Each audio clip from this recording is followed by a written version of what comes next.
Afternoon, everybody. Star Wars, The Rise of Skywalker, directed by J J Abrams. What's it like? Is it any good? Should you spend your money? Stick around and you'll find out. Now, the first thing to say is there are spoilers in this review. The second thing to say is that there is nothing I can say that can spoil this film any more than to tell you that this is by a country mile the worst film I have seen in 2019. It is pants from beginning to end. Now, let me say first of all that I am not what you would call a Star Wars aficionado. I have never seen Star Wars. Come to that, I've never watched The Simpsons. Now, I've seen a couple of the Star Wars franchise films. I think I saw the last one with my son, and I have a feeling may even have done a review of it. And I may have seen the one before, but in terms of the whole Star Wars shtick, I'm not part of it and I don't get it. All this Skywalker and Han Solo and the Force and Feel the Force and Princess Leia and Kylo Ren and these stupid animals and these robots and Chewbacca and C-3PO.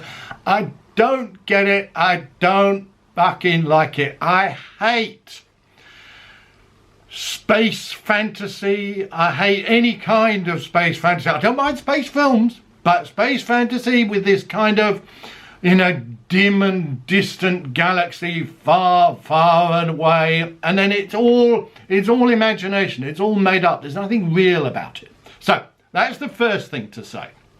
And if you're a Star Wars aficionado, and I know there's a lot of Star Wars aficionados out there, and I know, incidentally, that many of them think this film is pants as well. But if you're a Star Wars aficionado and you think, well, you don't understand it, you don't get it, okay, fine, I don't understand it, I don't get it. But that shouldn't mean that I can't watch a film and be entertained, that I can't enjoy a film, that it hasn't got a story, it hasn't got a beginning, a middle and an end, it's got something you can latch onto, it's got characters, it's got scenes, it's got music, it's got sound, and it's got a script. Now, I cannot think of enough bad things to say about this film, so let's start at the beginning. First of all, there's a lot of banging, there's a lot of crashing, there's a lot of explosions, there's a lot of flying spaceships, there's a lot of noise, there's a lot of action, there's a lot of things going on. And if you want to just sit back in your seat and enjoy all that, and enjoy all the Han Solo and the Princess Leia and the Skywalker part of the story, yeah, do so. Go along, enjoy it. You'll probably find it's quite good fun, and you can sit through 2.25 hours. Yeah, count them, 2.25 hours time. I'm never going to get back, guys. Just sit back and wallow in it and love it. Yes, but if you want a story that makes sense, if you want believable characters, if you want good acting, if you want music that doesn't overwhelm every scene by trying to tell you what to think. In other words, if there's loud music, there's something loud going on. If there's sad music, there's something sad going on. If there's fast music, there's something fast going on. If there's slow music, there's something slow going on. The music is dreadful, right? It overwhelms everything, right? Secondly, the acting is pedestrian at most. Now, the woman, young lady, whatever you call her, who plays Rey, the hero. Rey is a woman's name, by the way. Wooden is to give her more acting talent than she actually displays. There's nothing happening in her face. Occasionally she makes a face. Occasionally she makes a face. I mean, can I play her next time? My acting is at least as good as that. Then there's a guy, Finn, who's the black guy. I think he's English. John Boyega, I believe his name is. The girl may be English as well, which is maybe a good sign, maybe a bad sign. He's okay, but he doesn't really have anything to do. He says, Rey, Rey. And then he chases after some bad guys, and then he kills some bad guys. So that's part two. That doesn't work. The next thing about it is there's no interesting filmmaking going on. There's no original filmmaking. There's no interesting camera angles. There's no interesting lighting. There's nothing. You can't even sit back and wallow in it.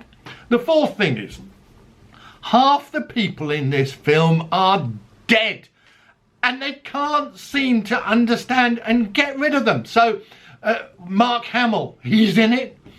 Princess Leia, played by Carrie Fisher, she's in it. Carrie Fisher died 3 films ago. Stop bringing her back, guys. Now, what they did, they didn't CGI her. Okay, what they did was they used some bits of her that were on the cutting room floor, and they kind of sewed them into this film, like they're sewing her into a shroud. Only nothing she says actually makes sense, because it all comes out of a different film. So, does that matter to you guys? Maybe it does. It matters to me. So, she's dead. Forget it. She's gone. Harrison Ford. They killed him off in the last film as Han Solo. Is he in this film? Yes. He pops back again, looking like an 80-year-old character, which is, I think, what Harrison Ford is. And he says a few lines to the baddie. Or is he a baddie? Or is he a goodie? Or is he a baddie? Or is he a goodie? Kylo Ren, crazy name, crazy guy. He's his son, didn't he? Kylo Ren is Han Solo's son. And in the last film, Kylo Ren killed him. Only now he comes back. Is he a ghost? Is he a memory? Is he a real person? I'm not sure. And Kylo Ren becomes a goodie. Or does he become a baddie? The next thing is the story. Now, every Star Wars film that I've seen, and I haven't seen the original Star Wars film, but every Star Wars film I've seen is exactly the same. It's a quest, the oldest story in the book. There is a hero, in this case the girl, Rey, and the boy, John Boyega, called Finn, who go after a baddie, in this case the Emperor Palpatine, or Palpatine. I can't remember. Anyway, he's a baddie. And they go after him, and they have to overcome difficult situations in order to get there. So there's like a quest. They have to find this special crystal called a Wayfinder, which is how they get to find where the place is that the Emperor Palpatine is. Only they don't find it, and in the end it didn't matter, because they still get to find the baddie, and then they kill the baddie, only then he comes back to life, and then he kills them, only they come back to life, and then he kills them again, and then they come back to life. So the story is just rubbish. The other thing about it is, and I say this every time I go and see a 12A film, that you can have people get killed, but nobody can get hurt.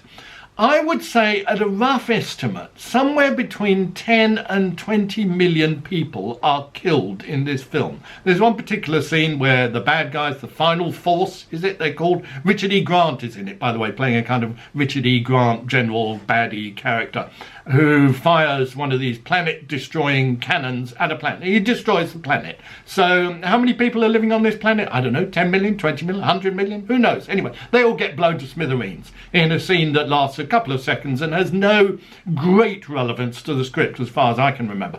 And then at the end, when there's a massive, great battle, because the Final Force, led by Richard E. Grant, they have about 400 million spaceships, each the size of London, and they all get blown to bits. So all these poor soldiers, I know they're baddies, right? And I know baddies should get their just desserts. But do they all have to die? Do the whole planet have to disappear in order to end up with this story at the end of it? So that's the next thing. The other thing about it is, what else is about it? Yep. You'll remember back in the old, well, maybe you won't remember, but there used to be a description of some of the kind of Hollywood Robin Hood type films, which went with one bound he was free. And the reason they'd say that is the hero would be trapped in a difficult situation, or he'd be tied to a stake or something, and suddenly there'd be one bound and he would leap away and he'd escape. Well, this film is exactly the same. They get trapped in these really terrible situations where the world is about to close in on them, and then suddenly, boom, they're free. They've escaped. There's one scene where Rey has to sail this little boat across a choppy sea, and it's really dangerous. I mean, you could see her fighting with the green screen, and she's making these expressions like that. She's doing a bit of acting, and the sea is washing all around her. You don't believe it for a minute. It's all CGI. But anyway, she gets to where she's going on this choppy sea, and then she has a big battle with Kylo Ren, and she kills him. Only then she feels guilty, so she brings him back to life. But then she kind of goes, she says, there's a jump, and suddenly she's in the spaceship. And you think, hang on a minute, She was on this silly little boat called a skimmer, getting across this really choppy sea to get to the other side and fight the baddie and kill him and then bring him back to life. And now she's vegan. And that keeps on happening throughout the film. They're in these really desperate situations. Our walls are closing in on them. They're all about to get killed. And then so suddenly they're on a spaceship. You think, hang on a minute, how did they get off the spaceship? Now, these things bother me, right? They may not bother you. You may think, Julian, where are you fucking going? Why do you worry about it? This is what Star Wars is like, right?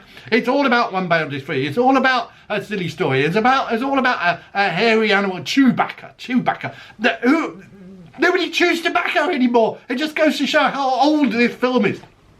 And this golden robot with this stupid voice. And why do you do that? Why do you do that? Stop talking like that. Why can't you turn it? Why can't you give him a new voice? And then there's another robot that squeaks all the time. And the only one who can understand this stupid robot is Rey, who's the good girl who's going to save the world. And then at the end, she's on this kind of, is it a beach or, no, it's in the desert. That's right. And she puts the lightsaber, you know, the lightsaber, that's a kind of sword, and she wraps it up into this parcel, and then she puts it down, it sinks down into the sand, and then she stands there silhouetted against the rising sun of not her sun, but the rising sun. And this, she's like this, she's like facing to what, like Vera Lynn or something on the White Cliffs of Dover, and she says, just like James Bond, my name is Rey Skywalker. And then it ends. And you think, right, they've killed off all the baddies, but have they? Right? Because they keep on killing off people and then they come back to life.